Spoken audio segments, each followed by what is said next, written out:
अस्सलाम वालेकुम व्यूअर्स, कैसे हैं आप सब। हमारा आज का टॉपिक है ओसीडी। ओसीडी मतलब ऑब्सेसिव कंपल्सिव डिसऑर्डर। इससे पहले हम लोग फोबियाज़ को डिस्कस कर रहे थे और हमने जो है वो 4-5 फोबियाज़ जो है वो टॉपिक कवर भी कर लिए हैं। लेकिन चूँकि ओसीडी भी एक इम्पोर्टेंट हमारे पास टॉपिक आ जाता है मुख्तलिफ एग्ज़ाम्स के हवाले से भी, और वैसे भी जो साइकोलॉजी के स्टूडेंट्स हैं उनकी नॉलेज जो है वो ओसीडी के हवाले से बहुत बेहतरीन होनी चाहिए, क्योंकि ये डिसऑर्डर जो है वो हम लोग कॉमनली देख रहे होते हैं कि हमारे इर्द गिर्द हमारी सराउंडिंग्स में जो है वो काफ़ी सारे लोग ओसीडी का शिकार होते हैं। तो हमारा फोबियाज़ का जो चैप्टर है वो भी का जो टॉपिक है वो भी साइड बाय साइड चलता रहेगा, और इसके अलावा जो है बाकी डिसऑर्डर्स को भी हम साथ साथ थोड़ा थोड़ा कवर करते रहेंगे। तो व्यूअर्स, आज जो हमने डिसऑर्डर डिस्कस करना है वो है ऑब्सेसिव कंपल्सिव डिसऑर्डर यानी कि ओसीडी। अच्छा, इसकी डेफिनेशन देख लेते हैं। OCD is a mental health disorder characterized by recurring intrusive thoughts and repetitive behaviors that an individual feels compelled to perform। यानी OCD क्या चीज़ है कि इसमें आपको बार बार ऑब्सेशंस हो रही होती हैं कोई भी काम करने की। यानी अगर किसी क्लाइंट को ओसीडी है तो वो क्लाइंट क्या है कि अगर अगर जो पर्सन को है कि उसने हाथ धोने हैं, फॉर एग्जांपल उसको ओसीडी किस चीज़ की ऑब्सेशंस हो रही हैं कि मेरे हाथों के ऊपर जो है वो जरासीम लगे हुए हैं, और ये थॉट्स जो है वो इतनी ऑब्सेसिव होती हैं कि पर्सन फिर उसके नतीजे में कोई भी कंपल्सिव बिहेवियर शो करने पर मजबूर हो जाता है। यानी फिर उसके अंदर जो है वो कंपल्जन्स की सिम्टम्स भी शो होना शुरू हो जाती हैं कि वो फिर क्या करेगा, वो उन जरासीम को ख़त्म करने के लिए बार बार अपने हाथों को धोएगा। और ऐसा नहीं होगा कि मतलब नॉर्मली भी में नॉर्मली ऐसा होता है कि आम लोग जब हाथ धोते हैं तो बाज़ औक़ात क्या होता है कि अगर हाथ ज़्यादा गंदे हों तो पर्सन जो है वो 4-5 बार हाथ धोते हैं, ठीक है। लेकिन अगर कोई क्लाइंट ओसीडी का शिकार है तो वो क्लाइंट 4-5 बार नहीं बल्कि तब तक अपने हाथों को धोता रहेगा जब तक कि उसके हाथों की स्किन छिल नहीं जाती, उसके हाथों पर ज़ख्म नहीं हो जाते। यानी उस पर्सन को लगेगा कि अभी भी जरासीम है, अभी भी जरासीम है, और वो उन जरासीमों को ख़त्म करने के लिए बार-बार अपने हाथ धोएगा। या कैसे, या कुछ लोगों को इस तरह का वहम होता है कि मैंने जो है आया कमरा लॉक किया था या नहीं किया था, आया मैंने स्टोव बंद किया था या नहीं किया था। एक आम पर्सन को अगर ये होगा तो वो 1-2 बार चेक करेगा, 1 बार चेक करेगा और फिर वो मुतमईन हो जाएगा। लेकिन ओसीडी का पेशेंट उसी चीज़ को 10 बार, 20 बार, 20-30 बार जो है वो उस चीज़ को बार-बार चेक करेगा कि आया मैंने ये काम किया था या नहीं किया था। अच्छा अच्छा, इसकी जो है वो हम etiology देख लेते हैं। The exact cause of OCD is unknown but research suggest it involves a combination of genetic, neurological and environmental factors. कि इसकी etiology, इसके जो है वो फैक्टर्स नहीं पता कि क्या चीज़ जो है वो एक्चुअल में काज कर रही होती है आपके अंदर ओसीडी।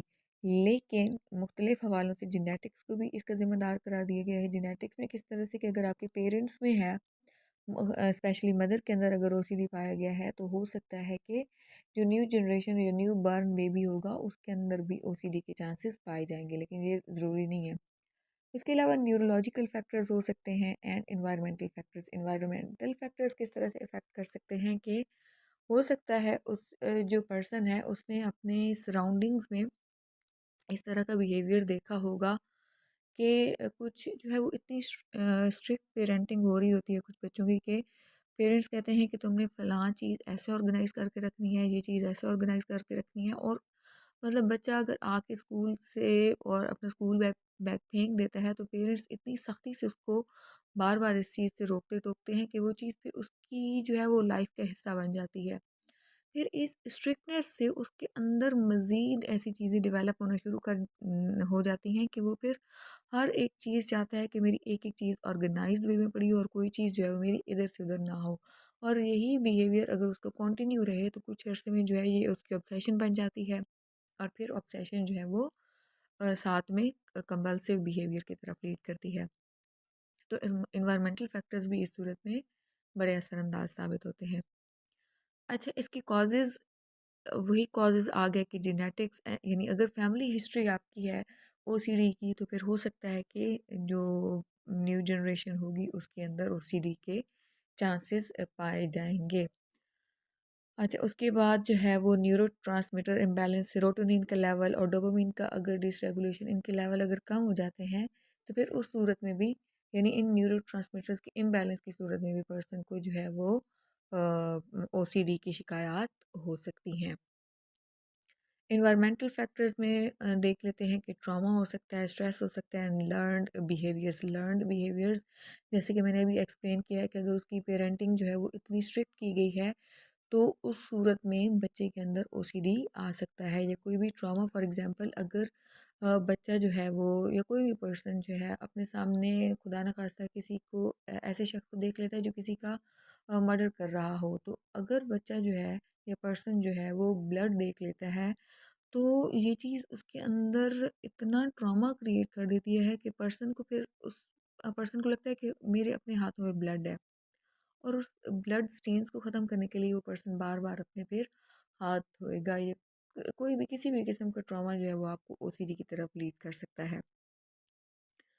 अच्छा, इसकी सिम्टम्स जो हैं वो इसके नाम से ही ज़ाहिर हैं कि जो भी पर्सन ओसीडी का शिकार होगा उसमें कौन कौन सी सिम्टम्स पाई जाएंगी, कि रिकरिंग इंट्रूसिव थॉट्स होंगी, कि बार बार जो है पर्सन के को थॉट्स आएंगी, ऑब्सेसिव थॉट्स आएंगी, यानी फियर ऑफ कॉन्टेमिनेशन हो सकता है कि पर्सन को है वो जर्म्स का या गंदगी का इतना खौफ लाहक हो जाता है कि वो फिर उस चीज़ से ऑब्सेस्ड हो जाता है।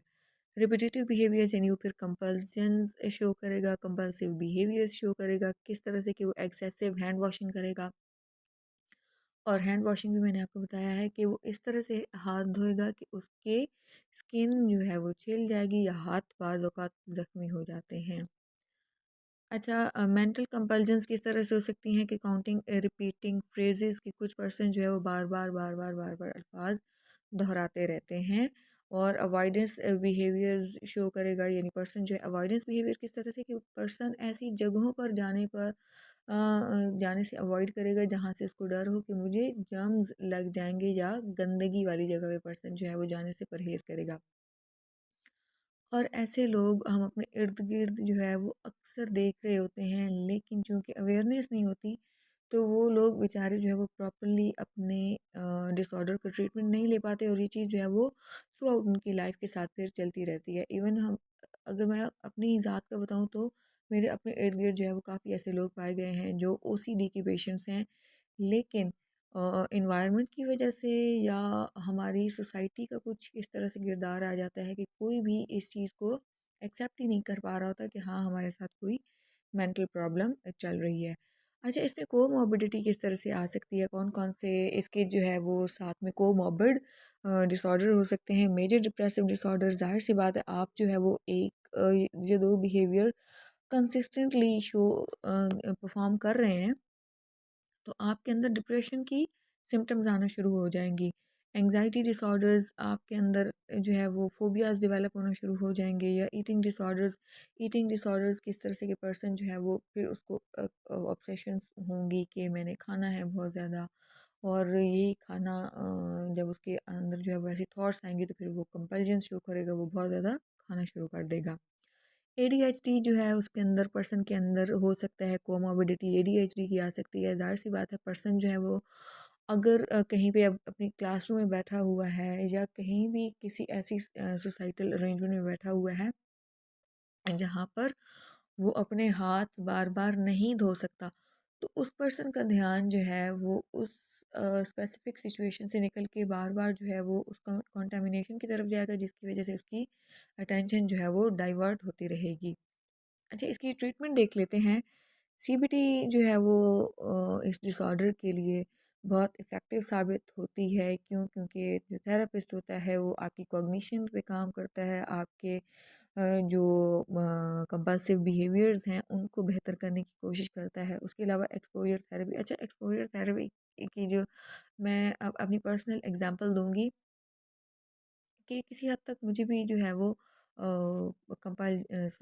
ऑब्सेशन होती थी कि शायद जो है वो जर्म्स अभी भी मेरे हाथों में मौजूद हैं। तो इस सिचुएशन में क्या होता था कि बार बार जो है मैं हाथ धोती थी। लेकिन एक्सपोज़र किस तरह से कि 1-2 बार, 3 बार, 4 बार ऐसा हुआ कि मैंने कहा चले देखते हैं क्या होता है, मैं हाथ नहीं धोती तो कोई चीज़ उस चीज़ से कोई इतना फ़र्क नहीं पड़ा। तो अब ये है कि मेरी वो जो ऑब्सेशन थी वो 99.999% बिल्कुल ख़त्म हो गई है। यानी एक्सपोज़र जो है वो इस तरह से आपको कोई भी डिसऑर्डर में इफ़ेक्टिव साबित हो रहा होता है। अच्छा, इसकी मेडिकेशन में किस तरह से कि एसएसआरआईज़ दिए जाते हैं, यानी सिलेक्टिव सेरोटोनिन रीअपटेक इन्हिबिटर्स। इसमें क्या होता है कि सेरोटोनिन का लेवल जो है, चूँकि आप ये मेडिसिन जब इनटेक कर रहे होते हैं तो सेरोटोनिन का लेवल हाई हो जाता है, और जब सेरोटोनिन का लेवल हाई होता है तो आपकी जितनी भी ऑब्सेशंस हैं या कंपल्शंस हैं वो किसी न किसी हद तक कंट्रोल हो जाती हैं, और ये आपके मूड को इम्प्रूव करती हैं जो एसएसआरआईज़ होती हैं, जिसकी वजह से फिर क्या होता है कि आपके अंदर जो डिप्रेशन और एंग्जाइटी की सिम्टम्स हैं वो भी आहिस्ता-आहिस्ता ख़त्म होना शुरू हो जाती हैं। इसके अलावा जो है वो इसके साथ-साथ कॉम्बिनेशन थेरेपी दी जा सकती है। कॉम्बिनेशन थेरेपी किस तरह से कि सीबीटी प्लस मेडिकेशन, यानी आपको कॉग्निटिव बिहेवियरल थेरेपी भी दी जाएगी और साथ में मेडिकेशन भी दी जाती है। तो ये दोनों चीज़ें मिलकर फिर क्या है कि आपके अंदर से जो ओसीडी है उसका ख़ात्मा कर देती हैं। अच्छा, जो एसएसआरआईज़ हैं 50 से टू 60% कहा जाता है कि पेशेंट्स इस चीज़ से रिकवर हो सकते हैं। तो ये हमारा आज का टॉपिक था। मैं उम्मीद करती हूँ कि इस टॉपिक से आपको बहुत सारी जो है वो नॉलेज हासिल हुई होगी यकीनन, और आपके लिए ये बहुत हेल्पफुल साबित होगा। इंशाल्लाह मिलते हैं अगली वीडियो में। अल्लाह हाफ़िज़।